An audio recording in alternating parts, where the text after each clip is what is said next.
From real-life pirates to massive shipwrecks, today we look at the 13 worst cruise ship disasters.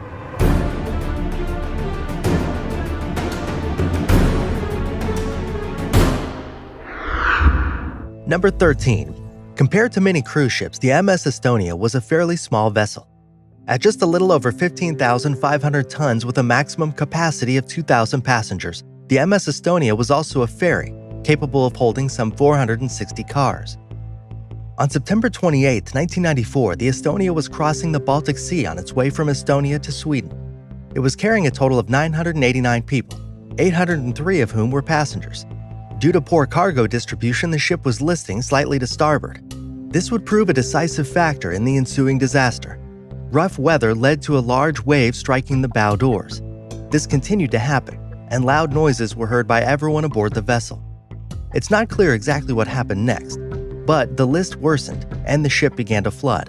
Of those 989 souls aboard, only 138 were rescued, bringing the lives lost to 853. Number 12. Carnival Triumph. Not all cruise ships result in a loss of life or the sinking of the ship. Some just result in massive discomfort and inconvenience for everyone on board. For instance, on February 10th of 2013, a fire broke out in the engine room of the Carnival Triumph. The fire was automatically extinguished by the ship's fire control systems, but the resulting damage caused total loss of power and propulsion. This caused raw sewage to back up into the passenger areas and gave the whole affair the laughable title of Poop Cruise.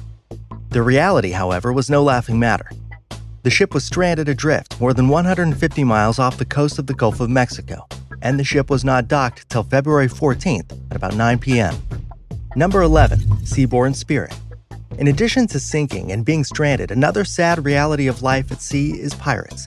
Especially in regions of the world around Somalia, this is somewhat a frequent occurrence. A prime example of this is the Seabourn Spirit, which was attacked by pirates who fired rocket-propelled grenades and machine guns at the ship in early November of 2005. The pirates attempted to board the vessel, presumably to steal and plunder the ship's contents, but were unable to catch up to the ship. Further attempts to hinder the pirates were made by some of those aboard the ship. For example, Michael Groves, who was the security officer aboard the Seabourn Spirit at the time of the incident, used a device called a long-range acoustic device to discourage the pirates. This device, known as LRAD, can do permanent damage from one's hearing from a distance of up to about 980 feet away. It's often used to discourage crowds of violent protesters as well as scare off wildlife. Groves said that usage of the device left him with permanent hearing damage, but ultimately any edge he was able to gain over the pirates was worthwhile. In the end, the Seabourn Spirit escaped the pirates with minimal damage. While no passengers were injured, one crew member was shot. Thankfully, he survived. Number 10. Celebrity Mercury. Cruise ships are a closed environment when they're out at sea. There's no way on or off the ship without drastic measures being taken, and all food and water is kept aboard the ship for the duration of the cruise. This sometimes causes small outbreaks of flu to spread throughout the ship, as is often the case in enclosed spaces filled with people. Aboard the Celebrity Mercury in 2010, several hundred members of the passengers and crew were stricken ill by a strange virus which had members of the Center for Disease Control baffled. It was eventually identified as norovirus, which is known for spreading quickly in confined spaces. The symptoms were similar to stomach flu, and although this was the largest outbreak, it was one of 15 such events which struck cruise ships that year. Number 9. Costa Concordia. Much like flight plans for airplanes, it is actually surprisingly important that ships stay to their scheduled routes when they go for a sail. This is especially true when it comes to cruise ships, which often cost hundreds of millions of dollars and hold thousands of people. On January 13th of 2012, the Costa Concordia deviated from its route, resulting in a collision with a submerged rock and the subsequent capsizing of the ship.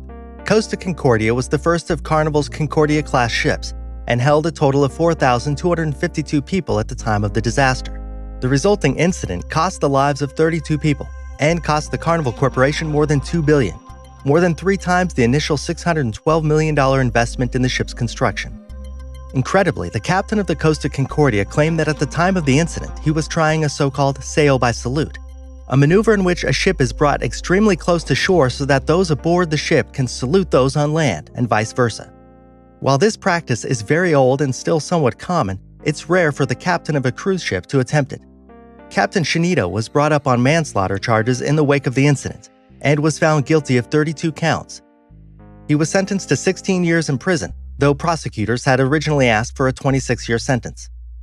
Number 8. SS Eastland. Shortly after the sinking of the Titanic, you'd think that extra precautions would be taken for similar vessels. While this is true, not all vessels were retrofitted in the wake of the disaster, and even those who were upgraded were not immune to disaster. Ironically, some of the ships which were upgraded in the wake of the Titanic suffered problems as a result. The SS Eastland was one such ship, which tipped over while at port in Chicago in 1915. The ship rolled completely over while 2,500 passengers and crew members were aboard. In the incident, more than 800 people died. Among these were 22 entire families who were completely wiped out. It's thought that retrofitting additional lifeboats to the vessel after the passing of the Seamen's Act of 1915, a law created as the result of the Titanic sinking, caused the SS Eastland to tip over while still docked. Number 7. Royal Pacific. You'd think that on the open ocean it would be pretty difficult for two ships to run into each other. But like a couple of trucks on an open country road which manage to smack each other on the head, this kind of thing does happen on the ocean. The difference is that the wreckage is usually a lot worse and a lot more expensive. In August of 1992, the Royal Pacific collided with a fishing trawler while carrying a load of 530 passengers. 70 of these people were injured and another 30 died, some whose bodies were never recovered. The other passengers were able to evacuate themselves, but the lives lost are thought to be a direct result of the crew's choice to save themselves rather than assist the passengers. Number 6. Lewy Majesty. There have been many films throughout the years which focus on the idea of so-called rogue waves striking a seafaring vessel. These waves seem to come out of nowhere and can be several stories tall, all while traveling at absurd speeds. This isn't just fiction, though. It's happened before. The Lewy Majesty was hit by several rogue waves in March of 2010, resulting in the death of 2 people and the injury of several others. The vessel, which was out on a 12-day pleasure cruise on the Mediterranean, was struck by waves as high as 26 feet and traveling up to 60 miles per hour, driven by hurricane-force winds of similar speeds. The ship wasn't damaged and was able to finish its voyage after a short stay in Barcelona, but the harrowing incident speaks of the dangers of such waves. Number 5. Pacific Sun. When the ocean decides to toss around a massive cruise ship like it's a toy in a bathtub, you can only hold on for dear life and hope that you come out all right on the other side. This is what happened to those aboard the Pacific Sun in April of 2008, when violent ocean conditions and a large storm caused the ship to lurch and shake wildly. The swells of the ocean made the ship rise and fall more than 25 feet at a time, and winds over 50 knots, about 60 miles per hour, harrowed the ship. Passengers were thrown around, resulting in more than 40 injuries. These included badly broken bones and many bruises, and the interior of the vessel was badly damaged. Number 4. Star Princess. In another incident of fire aboard a cruise ship, the Star Princess managed to change building regulations for cruise ships. On March 23rd of 2006, a fire broke out in the passenger compartment amidships on the port side. The fire was caused by a passenger leaving a cigarette burning on the balcony. The balcony divide began to melt, and because of the fact that it was made from a petroleum-based plastic, it caught fire. The fire spread to about 150 cabins, causing damage to passengers' belongings and also extensive damage to the ship itself. As a result, the material used for the balconies, which had previously been approved by the International Cruise Safety Regulations, was banned from further use. Number 3. MTS Oceanos. It's crazy to think that people could simply not care about a cruise ship which cost many millions of dollars. The investment alone seems like it would be enough to warrant the ship being kept in tip-top shape.